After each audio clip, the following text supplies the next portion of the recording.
আর একটা দোয়া শেখায় দেই। ইনশাআল্লাহ এই দোয়া করলে রিজিক তো বাড়বেই ইনশাআল্লাহ। আপনার যত ঋণ আছে ইনশাআল্লাহ আল্লাহ পাক শোধ করে দিবে। বিশ্বাস করলেন না? এই দোয়া শিখাই দিচ্ছি, এই জন্য আমাকে হাদিয়া দেওয়া দরকার।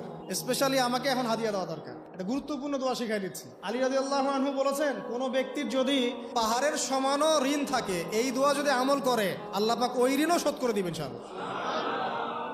ঋণ কেমন জানেন? ওই যে এখন মানুষ ঋণ নিচ্ছে 1 কোটি টাকা ব্যাংক থেকে, 2 কোটি টাকা ব্যাংক থেকে, হ্যাঁ, কত বছর, 10 বছরের জন্য, 20 বছরের জন্য বাড়ি করছে, তাই না? তার ধারণা এমন যে সে মারা গেলে তার ঋণটা কেউ না কেউ শোধ করে দিবেই দিবে, তাই তো? আর আল্লাহর রসুল কি বলছেন দেখেন, একজন মারা গেছেন, নবী সাল্লাল্লাহু আলাইহি সাল্লামের সময় একজন মারা গেছেন।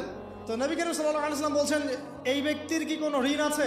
একজন সাহাবী বলেন, হ্যাঁ ইয়া রাসূলুল্লাহ, তো ঋণ আছে। নবীজি বললেন, তোমরা ওর জানাজা পড়ো, আমাকে ডেকো না। তোমরা ওর জানাজা পড়ে নাও, আমি জানাজা পড়তে চাচ্ছি না।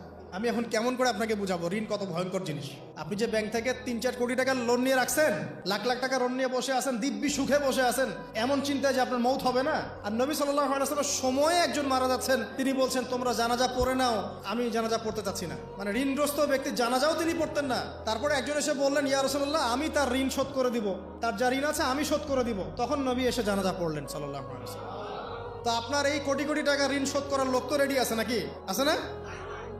সমস্যা নেই, আপনার জানাজা পড়া হবে, আপনার মিলাদও হবে, আপনার একটা বড়সড় দোয়াও হবে ইনশাআল্লাহ। কিন্তু আল্লাহ পাক বলেছেন যে শহীদ, আল্লাহর পথে যুদ্ধ করে শহীদ হয়েছে, এই ব্যক্তির আত্মাও ঝুলে থাকে যতক্ষণ পর্যন্ত না তার ঋণটা শোধ করা হয়।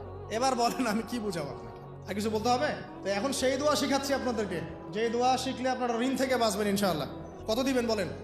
আচ্ছা, হ্যাঁ, এই তো, শুকরিয়া। দোয়া করবেন যেন আল্লাহ পাকের দিনটাকে আল্লাহর জমিনে প্রতিষ্ঠা করতে পারে। আমার সাথে বলেন, দোয়াটা হচ্ছে, আল্লাহুম্মা ইকফিনি বিহালালিকা আন হারামিকা ওয়া আগনিনি বিফদলিকা আম্মান সিওয়াকা।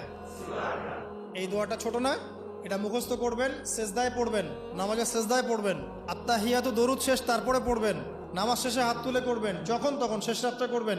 ইনশাআল্লাহ দেখবেন আপনার ঋণ বলতে কিছু থাকবে না ইনশাআল্লাহ। যদি থাকেও, বড় কোনো ঋণ থাকেও, আল্লাহ পাক অন্য কোনো মাধ্যমে এটা শোধ করার ব্যবস্থা করে দিবেন ইনশাআল্লাহ। ইনশাআল্লাহ।